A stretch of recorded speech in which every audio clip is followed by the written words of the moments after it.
आज हूँ महान जननायक तथा प्रबाद पुरुष विजु पट्टनायक जन्मतिथि। यह अवसर में सिमुला खैरा निर्वाचन मंडल विजु जनता दल तरफ खैरा दुर्गा मंडपठारे विजु पट्टनायक 109तम जन्म जयंती उत्सव अनुष्ठित हो जाइछि।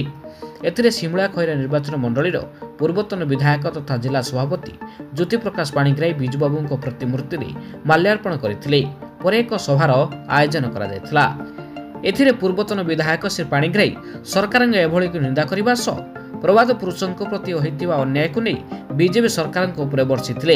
या सहित आगामी दिन में विजु प्रेमी यार उचित जवाब देवे बोली अभिभाषण रखिथिले। एही पवित्र विजु जयंती अवसर में सिमुला खैरा निर्वाचन मंडल समस्त पंचायत आसीथिबा नेतृमंडली माने उपस्थित रही कार्यक्रम को सफल कराइथिले।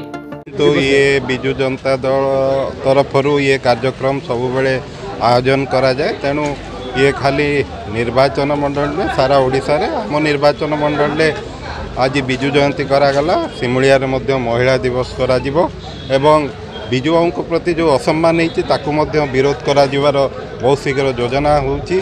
तेणु ये कार्यक्रम तांकर तिरोधान दिवस रे मध्य कार्यक्रम हम एप्रिल 17 रे ये सरकार को आमे जणाई देवा चाहूँ। राजरास्ता को आमे ओह्लैबू।